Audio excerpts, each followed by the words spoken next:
सुनीता, हिंदी शिक्षिका LPM public school के online कक्षा में आप सभी का हार्दिक स्वागत करती हूँ। प्यारे बच्चों, ईश्वर करे आप स्वस्थ रहें, प्रसन्न रहें, मुस्कुराते रहें, आपका दिन शुभ हो। ठीक है बच्चों, तो चलिए आज की कक्षा आरंभ करते हैं। आज हम सब अपनी पाठ्य पुस्तक परिवेश के कक्षा 6 के प्रकरण है एक था राम नामक कहानी का अध्ययन करेंगे और यह पाठ 4 है। ठीक है बच्चों, इस कहानी के लेखक कौन है? श्री प्रसाद जी। श्री प्रसाद जी। तो देखिए बच्चों, इस कहानी में लेखक ने क्या बताने का प्रयास किया है। प्रस्तुत कहानी में बताया गया है कि हमें सदैव अच्छी संगति को ही अपनाना चाहिए। आप सभी को पता है ना कि संगति का असर सब पर पड़ता है। अगर हम अच्छी संगति में होंगे तो अच्छे बनेंगे और बुरी संगति में रहेंगे तो बुरे बनेंगे। इसलिए हमेशा अच्छे संगति में ही रहना चाहिए। तो इसमें बताया गया है कि हमें सदैव अच्छी संगति को ही अपनाना चाहिए, क्योंकि प्रत्येक व्यक्ति के जीवन में संगति का गहरा प्रभाव पड़ता है। इस कहानी में भी कहानी का मुख्य पात्र राम कुसंगति में पड़ने पर अध्यापक का अपमान करता है, लेकिन अंत में उसे पश्चाताप भी होता है और वह कुसंगति छोड़कर अच्छे मार्ग पर चलने का निश्चय करता है। इस कहानी में एक बच्चा रहता है जिसका नाम होता है राम। वह बहुत ही अच्छा होता है, लेकिन कुसंगति के कारण मतलब बुरी संगति में वह पड़ जाता है। उसके कुछ दोस्त होते हैं जो अच्छे नहीं होते और वही उसे सिखाते हैं। तो जब बुरी संगति में वह पड़ता है तो इसी कारण वह अपने अध्यापक का अपमान करता है। ठीक है, तो इसी के बारे में इसमें बताया गया है। तो हमें सदैव अच्छी संगति को ही अपनाना चाहिए, क्योंकि उसका हमारे जीवन में बहुत ही महत्व होता है। तो चलिए अब इस कहानी को थोड़ा थोड़ा समझते हुए चलते हैं। आप सभी बच्चे ध्यानपूर्वक इस कहानी को समझें। इसमें बताया गया है कि राम अकेला अपने पढ़ने के कमरे में बैठा था। राम नाम का एक लड़का था जो अपने कमरे में बैठा था। घर में माँ और बहन भी थी। वे अपने अपने कार्यों में लगी थी। पिताजी 6 बजे दफ्तर से घर आए थे और 2 मिनट राम से बात करके चले गए। शायद रवि शंकर जी से माफ़ी मांगने गए थे। ये जो राम के पिताजी थे वह बहुत अमीर व्यक्ति थे और राम को इस बात का पता नहीं था कि वो उसके अध्यापक को जानते हैं और अध्यापक के साथ क्या क्या हुआ, राम ने अध्यापक का किस तरह से अपमान किया, इसके बारे में राम के पिताजी को पता चल गया था। फिर देखिए आगे क्या होता है। जब राम के पिताजी दफ्तर से आ रहे थे तभी रास्ते में किसी ने उनसे सारी बातें कह दी। किसी ने सारी बातें कह दी। आते ही वे सीधे राम के कमरे में गए और पूछा, क्या आज सवेरे परीक्षा के समय कोई बात हुई थी? राम चुप रहा। राम के पिता ने फिर कड़क कर पूछा, क्या आज तुमको तुम्हारे गणित के अध्यापक रवि शंकर जी ने नकल करते हुए पकड़ा था? तब जाकर राम ने कहा, जी। राम ने जब कबूल किया तो राम के पिता ने कहा, तुमने उनसे क्या कहा? राम फिर चुप रहा। तो राम के पिता डांटते हैं, बोलते हैं, बोलते क्यों नहीं? राम की माँ और बहन भी आकर सुनने लगती हैं। तो फिर राम के पिता बोलते हैं, क्या तुमने अपने अध्यापक से यह कहा कि आपकी हिम्मत कैसे हुई मुझे नकल करते पकड़ने की? आपने यह गलती क्यों की? ठीक है, तो राम के पिता ने इतना कहकर राम को डांटा। अब राम तो गलती कर ही चुका था, गणित उसका कमजोर विषय भी था, इसलिए कुछ लड़कों के बहकावे में आकर वह एक चिट तैयार करके ले गया था परीक्षा में, और जबकि उसने नकल भी नहीं किया था। केवल बुरे संगति में पड़ने के कारण कुछ जो खराब बच्चे थे उनके बहकावे में आकर राम ने एक चिट तैयार किया और उसको लेकर वो परीक्षा देने गया और नकल करते हुए पकड़ा गया। फिर देखिए क्या होता है, गणित के अध्यापक ने उसे पकड़ा और उसके मुंह से एकाएक निकल पड़ा। किसके मुंह से? राम के मुंह से, कि आपकी हिम्मत कैसे हुई मुझे नकल करते हुए पकड़ने की? आपने यह गलती कैसे की? इसका फल अच्छा नहीं होगा। राम ने धमकी दिया अपने गणित के अध्यापक को। जबकि रविशंकर जो अध्यापक थे ये राम के पिता को अच्छी तरह जानते थे और राम ने नकल भी नहीं की थी, इसलिए उन्होंने चुपके से चिट छीन ली और मसल कर फेंक दी। फिर वहाँ से हट गए और उन्होंने कुछ कहा भी नहीं। नकल में पकड़े जाने पर कार्यवाही होती है। छात्र से फॉर्म भरवाया जाता है जिसमें वह नकल की बात लिखता है। इस कार्यवाही से छात्र का 1 साल तो बर्बाद होता ही है। रविशंकर ने यह सोचकर उस पर कोई कार्यवाही नहीं की और राम का 1 साल बर्बाद हो जाएगा और वह आगे नहीं पढ़ सकेगा। इसलिए जो गणित के अध्यापक थे रामशंकर जी, उन्होंने कोई कार्यवाही नहीं की। राम के पिता बहुत रईस आदमी थे, किंतु राम इस बात को नहीं जानता था कि उसके पिताजी गणित के अध्यापक से परिचित हैं।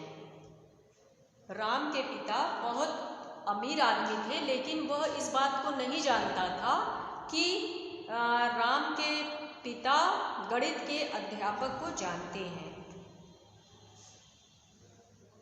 और वह यह भी नहीं जानता था कि कोई इस घटना को उसके पिता से कह सकता है, नहीं तो वह ऐसा नहीं करता।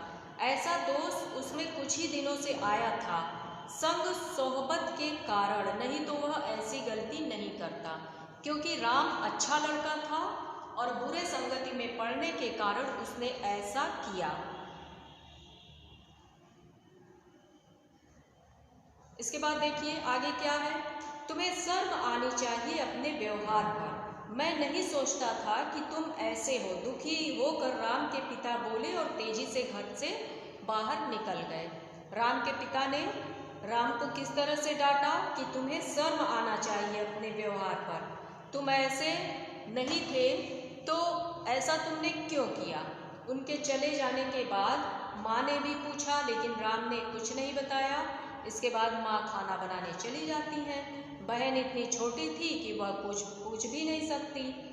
तो राम अकेला अपने कमरे में बैठकर पश्चाताप कर रहा था और वह सोच रहा था कि मेरे मुंह से इतनी खराब बात निकली कैसे? इसमें तो उल्टा चोर कोतवाल को डांटे वाला हाल हो गया है। ठीक है, अध्यापक जी सही काम कर रहे थे और वह कह रहे थे कि गलत काम कर रहे हैं, लेकिन मैंने उनकी बात नहीं मानी। राम मन ही मन घुट रहा था कि उसने अपने अध्यापक का अपमान किया है, और वो भी ऐसे अध्यापक का जिनका कॉलेज में लोग सम्मान करते हैं। फिर राम ने सोचा, मैंने अपने अध्यापक का अपमान किया पर उन्होंने नकल वाली पर्ची अवश्य ली, लेकिन मुझे निष्कासित होने से बचाया। यदि वे फॉर्म भरवा लेते तो मेरा 1 साल बर्बाद हो जाता। तो स्वार्थ में आदमी अपना विवेक खो देता है। विवेक मतलब सोचने समझने की शक्ति खो देता है। उस समय उसे उचित और अनुचित का ज्ञान नहीं होता। तो राम के साथ भी यही सब हुआ।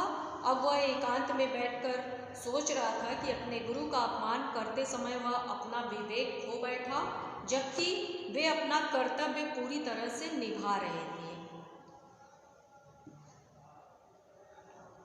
कुछ दिन पहले की बात है, राम को याद आया कि इन्हीं अध्यापक ने कहा था, राम अपनी तैयारी अच्छी रखना, तुम्हें अच्छी श्रेणी लानी है।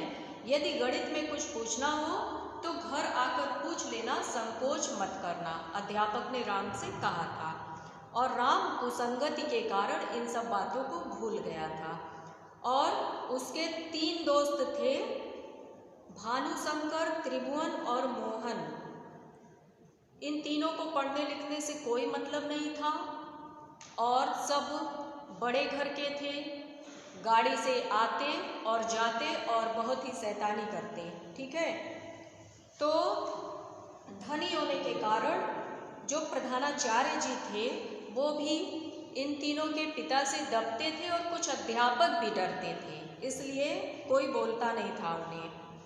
फिर जब 1 घंटा बीत गया तब माँ आई, बोली चलो खाना खा लो, जो हुआ सो हुआ, तुमने गलती की है, अपने अध्यापक का तुम्हें अपमान नहीं करना चाहिए। तो राम ने कहा मैं खाना नहीं खाऊंगा और वह रोने लगा कि सचमुच मैंने बहुत बड़ी गलती की और अध्यापक का अपमान किया, अब मैं मुंह दिखाने लायक नहीं रहा, मैंने कितनी बड़ी गलती की। खूब फूट फूट कर वह रोने लगा। बेटे को रोता देखकर माँ भी रो पड़ी, बहन भी रोने लगी। तभी पिता आ गए और बोले कि देखो बेटा, रो मत, ठीक है, तुम्हारी आंखों से जो आंसू निकल रहे हैं वो पश्चाताप के आंसू हैं। तो एक काम करो, कल सुबह तुम अपने अध्यापक के पास जाना और उनसे माफ़ी मांग लेना, वे तुम्हें माफ़ कर देंगे। मैं उन्हीं के पास गया था। तब जाकर राम उठा और सबके कहने पर मुँह हाथ धोया और सबने मिलकर खाना खाया। इसके बाद उसका मन कुछ हल्का हो गया और पूरी तरह तो उसका मन हल्का कल ही होगा जब वह सवेरे जाकर अपने अध्यापक से माफ़ी मांगेगा, क्योंकि वह जानता था कि उसके अध्यापक बहुत अच्छे हैं। राम ने अपने अध्यापक से माफ़ी मांगने का निश्चय किया और भानुशंकर, त्रिभुवन और मोहन जैसे साथियों को छोड़ देगा। इस बात के लिए वह क्या किया, संकल्प लिया, जिसके कारण उसके स्वभाव में बदलाव आ गया था। और जब वह विद्यालय गया तो उसने गणित के अध्यापक से माफ़ी मांगी। अब गणित के अध्यापक ने उसे माफ़ कर दिया और उसका मन पूरी तरह से हल्का हो गया था और उसने कहा अब वह मेहनत से पढ़ेगा और अच्छे साथियों के साथ रहेगा। ठीक है, तो इसका यही मतलब हुआ कि हमें किसी के बहकावे में नहीं आना चाहिए और हमें हमेशा अच्छी संगति में रहना चाहिए, क्योंकि संगति का असर हमारे ऊपर पड़ता है। ठीक है, हमें सदैव अच्छी संगति को ही अपनाना चाहिए और बुरी संगति मतलब कुसंगति को हमें त्याग देना चाहिए। बस इसी के बारे में बताया है। तो आप सभी को ये कहानी अच्छे से समझ में आ गई होगी। इसके अभ्यास के प्रश्नों का PDF भेज दिया जाएगा, आप सभी अपनी फेयर कॉपी में अच्छे से लिख लीजिएगा। इसके कुछ शब्दार्थ हैं, कुछ कठिन शब्दार्थ आए हुए हैं इसमें, उसको भी आप लोग याद कर लीजिएगा। जैसे बहकावे में, इसका क्या अर्थ होता है, बहकाना। कोई अगर बहकाता है तो उसके बहकावे में नहीं आना चाहिए। कार्यवाही का क्या अर्थ होता है, कार्य के नियम और कानून को देखना। सोहबत, चलिए कुछ कठिन शब्दार्थ लिख दे रहे हैं बोर्ड पर, आप सभी बच्चे देखकर इसे अपनी कॉपी में लिख लीजिएगा। इधर लिखिए शब्द और अर्थ। ठीक है बच्चों, लिखिए सोहबत। सोहबत का क्या अर्थ होता है, सोहबत, सोहबत का अर्थ होता है संगत। ठीक है, संगति। व्यवहार का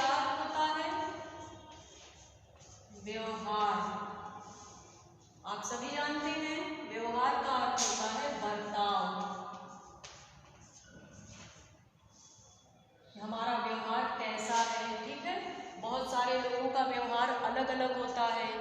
कोई अच्छा व्यवहार करता है, कोई बुरा व्यवहार करता है, ठीक है। तो हमें हमेशा सभी के साथ अच्छा व्यवहार करना चाहिए। सम्मान का क्या अर्थ होता है? सम्मान का अर्थ होता है आदर। हमें हमेशा अपने बड़ों का सम्मान करना चाहिए, आदर करना चाहिए, ठीक है बच्चों। विवेक का क्या अर्थ होता है? विवेक का अर्थ होता है सोचने समझने की शक्ति, भले बुरे का ज्ञान, ठीक है। भले बुरे का ज्ञान। कितना भी कोई कुछ बहकाए, हमें उसकी बात को नहीं मानना चाहिए, हमें अपने विवेक से काम लेना चाहिए, ठीक है। अगर हम समझदार हैं तो कोई कुछ भी कहे, हमें उसकी बात सुननी नहीं चाहिए। हमें जो समझ में आता है बस वही करना चाहिए, अपने विवेक से काम करना चाहिए कि क्या सही है और क्या गलत है, और कभी भी गलत काम को नहीं करना चाहिए। एकांत का अर्थ होता है, लिखिए, एकांत। एकांत का अर्थ होता है अकेला। जैसा कि राम अपने कमरे में अकेला बैठा था, एकांत में। कर्तव्य का क्या अर्थ होता है? कर्तव्य। कर्तव्य का अर्थ होता है हर्ष, मतलब कर्म, ठीक है। यहाँ पर नुक्ता लगा हुआ है, बिंदी ज के नीचे। तो इस तरह से जो कठिन शब्दार्थ हैं उन्हें आप लोग अच्छे से अपनी कॉपी में लिख लीजिएगा और इस वीडियो को बार बार देखिएगा, तो कहानी आपके समझ में आ जाएगा। और PDF भेज देंगे तो आप सभी इसको अच्छे से लिखकर याद कर लीजिएगा, ठीक है बच्चों। तो चलिए, अब आज के लिए बस इतना ही। अपना ध्यान रखिएगा और घर में अच्छे से, अगर बाहर मत निकलिएगा, क्योंकि आप सभी को पता है